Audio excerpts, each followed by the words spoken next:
کوشتاری دەڕەندانەی خەڵکی غەزە لەلایەن دەوڵەتی ئیسرائیلەوە تەنیا بە ئیرادەیەکی یەکگرتوانەی جیهانی کۆتایی پێدەهێنرێت.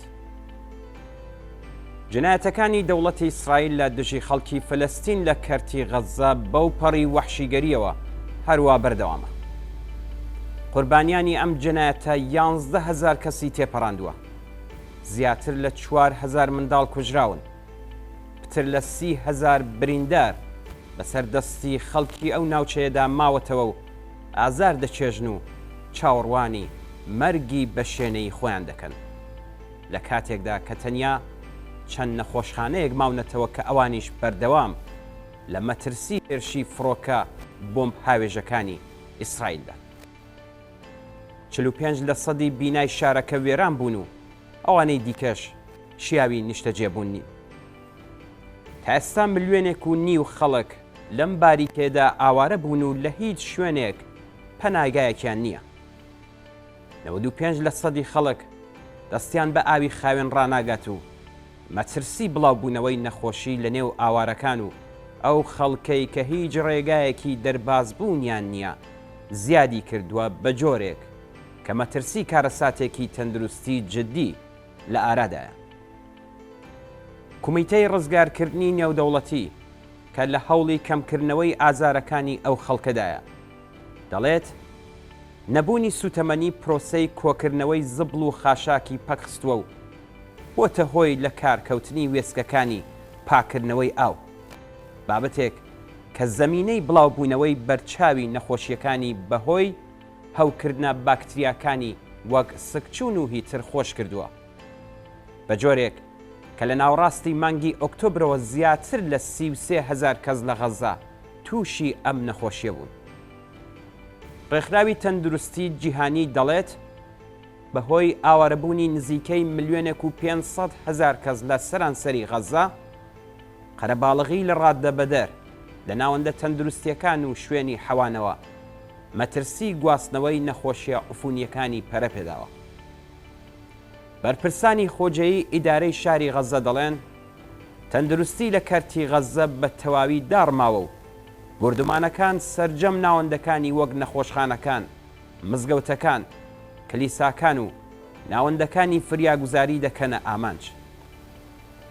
دەوڵەتی ئیسرائیل کەرتی ڕۆژاوای ڕووباری ئوردونیشی خستۆتە بازنەی تاوانەکانی خۆی لە دژی خەڵکی فلستین.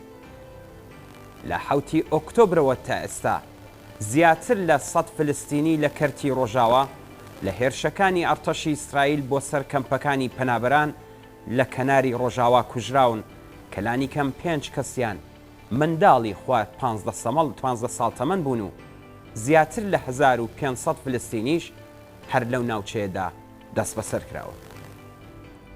جگە لە چەندین کۆبوونەوەی ئەنجومەنی ئاسایشی نەتەوەی گرتووەکان و کۆبوونەوەی گشتی، دوو کۆنفرانسی نێودەوڵەتی لە پاریس و قاهیرەش نەیتوانیوە ڕژیمی ڕەگەزپەرست و جەنایەتکاری ئیسرائیل ناچار بکەن بە قبوڵکردنی ئاگربەستێکی چەند کاتژمێری بۆ ئەوەی ڕێگە بە گروپە فریاگوزاریەکان بدەن بەهانای ئەو خەڵکەوە بچن. تەنانەت دەوڵەتی ئەمریکا کە سەرجەم بڕیارنامەکانی نەتەوەی گرتووەکانی سەبارەت بە ئاگربەست ڤێتۆ کردووە، ئیدعای ئەوە دەکات کە هەوڵەکانی بۆ ڕاگررتنی بردومانەکان بۆ ماوەی 4 کاتژمێر بێئاکام بوو. دەوڵەتی ئەمریکا و هاوپەیمانەکانی لە کاتێکدا کە جیهان شاهدی جنۆسایدێکی بێوێنەیە لە غەزە، هەروە بەردەوامن لە پشتیوانیکردنی بێ ئەملاو ئەولای خۆیان لە دەوڵەتی دەستی ڕاستی بنیامین نەتانیاهۆ، چەکی کۆمەڵکوژ دەنێرن بۆ کوشتنی زیاتری خەڵکی بێدیفاعی فلستین، ئاگربەستی مرۆڤ دۆستانە ڤێتۆ دەکەن و خۆپیشاندانی بزوتنەوەکانی لایەنگری ئاشتی بە نایاسایی لە قەڵەم دەدەن، لە بڕینی ئاو، کارەبا، خۆراک و دەرمان لە فلستینیەکان پشتیوانی دەکەن و هەموو ئەو تاوانە جەنگیانە لە ژێر ناوی مافی دەوڵەتی ئیسرائیل بۆ بەرگری لە خۆی پاس. هەموو ئەو دەوڵەتانەی کە بە بیانووی بوونی بزوتنەوەی ئیسلامی کۆنەپەرستی حەماس لە کەرتی غەزە چاویان لە ئاست وەحشیگەریەکانی ڕژیمی پڕچەک و شوێنی ئیسرائیلدا دەخەن، هاوبەشی ئەم تاوانە مێژوویەن لە دژی نەتەوەی فلەستینیش.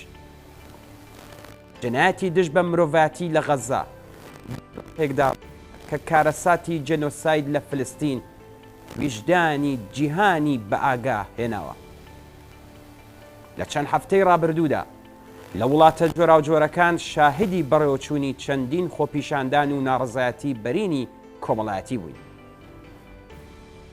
بە ملیۆنان کەس لە سەرانسەری جیهان هاتنە سەر شەقامەکان و خوازیاری کۆتایی هێنانی دەستبەجێی ئەو شەڕە و پێشگرتن لە کۆمەڵکوژی لەلایەن ڕژیمی ئیسرائیلەوە بووین. حاڵەتێکدا کە دەوڵەتە ئیمپەراتۆریەکان و بەرپرسانی دەوڵەتە عەرەبیە کۆنەپەرستەکانی ناوچەکە نەدەیانەوێت و نەدەتوانن دەوڵەتی ئیسرائیل ناچار بکەن کە ئەم جەنۆسایدە ڕابگرێت، هیچ ڕێگەیەکی دیکە نییە لەوەی کە کۆمەڵانی خەڵکی شەریف و ئازادی خواست لە ناوچەکە و سەرانسەری جیهان گوشار بخەنە سەر دەوڵەتەکان بۆ ئەوەی دەست لە پشتیوانی ئاشکرا و شەرمنانە لە دەوڵەتی ڕەگەزپەرستی ئیسرائیل هەڵبگرن و ڕژیمی ئیسرائیل بکەوێتە ژێر گوشارەوە. کوشتاری خەڵکی غەزا لەلایەن دەوڵەتی ئیسرائیلەوە تەنیا بە ئیرادەیەکی یەکگرتوانەی جیهانی کۆتایی پێدەهێنرێت.